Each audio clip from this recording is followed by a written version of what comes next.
The live TV, सच सबसे आगे। नमस्कार, द लाइव टीवी आप देख रहे हैं। आपके साथ मैं हूं आदित्य कुमार। इजराइल और हमास का युद्ध तो आपने देखा किस तरीके से चल रहा है, अभी भी चल रहा है। ईरान की उसमें एंट्री हो गई है। आपने देखा कि इजराइल किस तरीके से घिरा हुआ है और फिलिस्तीनियों पर जो उसके द्वारा लगातार अत्याचार किया जा रहा था उसको लेकर किस तरीके से पूरे विश्व में इजराइल के खिलाफ आवाजें उठ रही थी। लेकिन कुछ जो भक्त टाइप के लोग थे वो सोशल मीडिया पर तरह तरह की बातें कर रहे थे, वो इजराइल के समर्थन की बातें कर रहे थे, फिलिस्तीनियों के खिलाफ वक्तव्य प्रस्तुत कर रहे थे। तो एक जो नैरेटिव सेट करने की कोशिश की जा रही थी वो ये दिखाई दे रही थी कि किस तरीके से भारत में जो भक्तों की टोली है वो भक्तों की टोली विरोध कर रही है फिलिस्तीनियों का और समर्थन कर रही है इजराइल का। लेकिन अब उस भक्तों की टोली को मिर्ची लग सकती है, उन नफरती चिंटुओं को भी मिर्ची लग सकती है जो लगातार टारगेट करने की कोशिश कर रहे थे फिलिस्तीनियों को। वो लगातार इजराइल के समर्थन की बात कर रहे थे, इजराइल को बता रहे थे कि इजराइल कितना ताकतवर है, इजराइल ने अच्छा किया। ये सब चीज़ें जो महिमा मंडित की जा रही थी अब उनको मिर्ची लगती थी, क्योंकि भारत ने भी इजराइल को बड़ा झटका दिया है। जी हाँ, सही सुन रहे हैं आप। एबी न्यूज़ की खबर है कि इजराइल फिलिस्तीनी वॉर, भारत ने इजराइल को यूएन में दिया झटका, फिलिस्तीन का खुलकर किया समर्थन।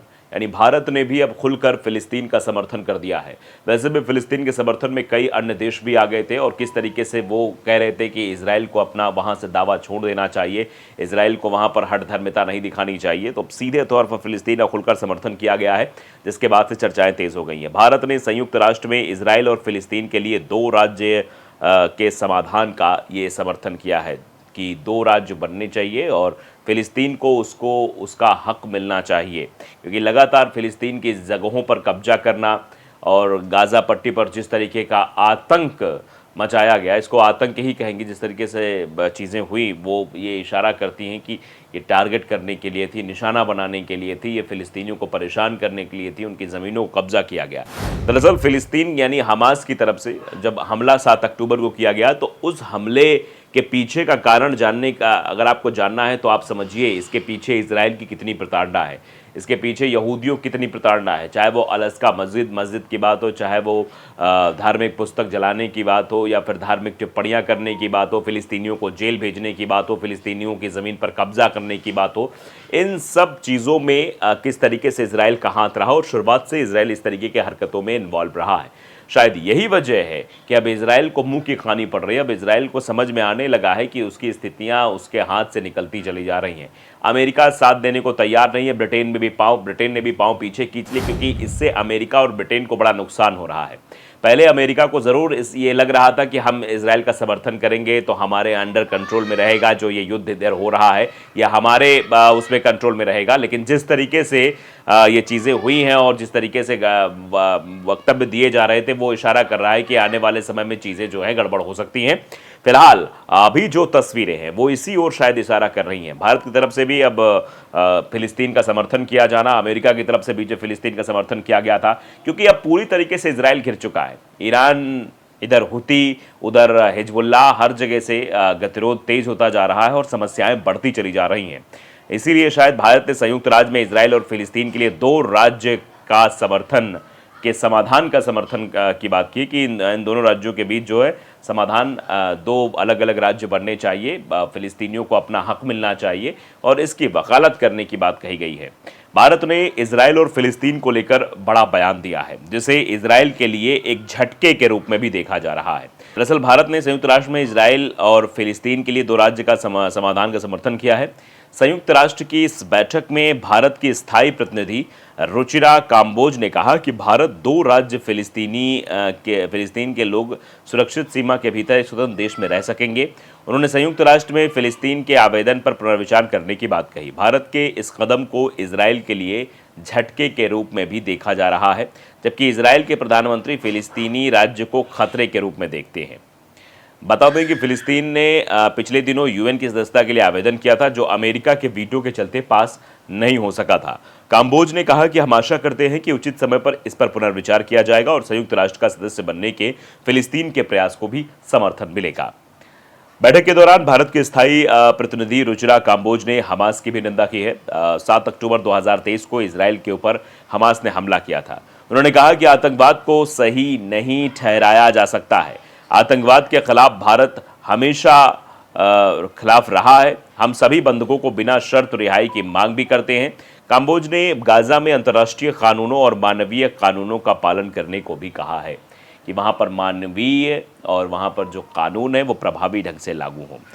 बातचीत के दौरान काम्बोज ने गाजा में लोगों के लिए सहायता बढ़ाने को भी कहा क्योंकि गाजा पट्टी की हालत बिल्कुल ख़राब हो चुकी है। उसको कब्रिस्तान में तब्दील कर दिया गया है, शमशान बना दिया गया है।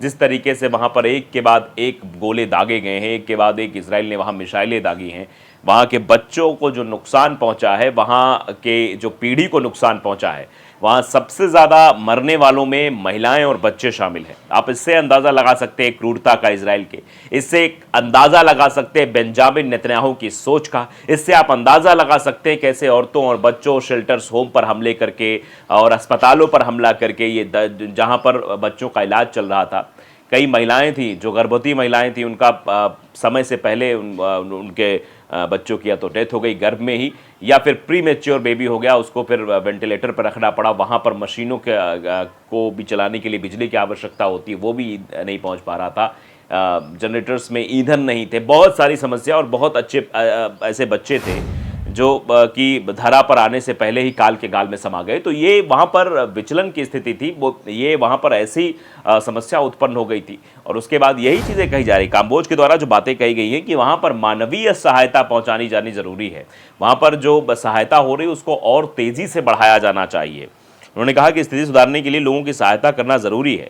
गाजा के लोगों की मानवीय सहायता तुरंत बढ़ाए जाने की ज़रूरत है। उन्होंने सभी के साथ आने का आग्रह किया, कहा कि हम इस संबंध में संयुक्त राष्ट्र और अंतर्राष्ट्रीय समुदाय के प्रयासों का स्वागत करते हैं। भारत ने फिलिस्तीन के लोगों को मानवीय सहायता प्रदान की है और आगे भी करता रहेगा। तो मानवीय सहायता की बात भारत की तरफ से की जा रही है, लेकिन ये भारत की तरफ से जब इस तरह की चीज़ों का समर्थन हुआ है तो ज़रूर मिर्ची लगी है। अब देखिए सना खान लिख रहे हैं, देख लो अंधभक्तों, पापा ने तुम्हारे पाला बदल लिया। इस तरीके से भी लोग रिएक्ट कर रहे हैं, अलग अलग तरीके से बातें लिख रहे हैं। लेकिन आप समझिए, यूथ अगेंस्ट हेट लिख रहे हैं, कांग्रेस ने किया होता तो मोदी तुष्टीकरण कहते हैं, यानी अगर कांग्रेस तरफ से होता तो इसको तुष्टीकरण का नाम दिया जाता और फिर तरह तरह की चर्चाएं और तरह तरह के सोशल मीडिया पर टूल किट गैंग सक्रिय हो जाता और फिर एक नई सीरीज़ शुरू की जाती और फिर व्हाट्सएप यूनिवर्सिटी पर अलग तरीके का ज्ञान प्रस्तुत किया जाता जो लोगों के दिमाग में जहर घोलने का काम करता। रवीश कुमार लिखते हैं, प्रौढ़ी अकाउंट है, कि भारत ने इजराइल को यूएन में दिया झटका, फिलिस्तीन ने खुल गया समर्थन, अंधभक्त अपनी छाती पीट सकते हैं। ये भी कहा जा रहा है, अंधभक्त अपनी छाती पीट सकते हैं। अभिषेक यादव लिखते हैं, ये तो बहुत बड़ा धोखा है, जब दोस्ती की तो खुलकर समर्थन करना चाहिए था, भारत की हरकत पर मुझे दुख है। इस तरीके से कहा जा रहा है कि भारत ने जो हरकत की है इस पर मुझे दुख है। अब देखिए जावेद खान लिख रहे हैं कि अंधभक्तों थोड़ा ठीक से नोट कर लो, ये भी कहा जा रहा है। तो आप समझिए कि क्योंकि यही वो लोग हैं जो महिमा मंडन करते हैं, यही वो लोग हैं जो इनको आदेश आता है, फिर उस आदेश के बाद आगे काम पर लग जाते हैं और किस तरीके से नफरत फैलाना शुरू कर देते हैं। तो अपने आप में ये बड़ी समस्या है और समस्या बढ़ती जा रही है। तो द लाइव टीवी को अगर आपने सब्सक्राइब नहीं किया ज़रूर करें, बेल आइकन दबाइए ताकि सच खबर आप तक पहुँचती रहे। नमस्कार। द लाइव टीवी, सच सबसे आगे।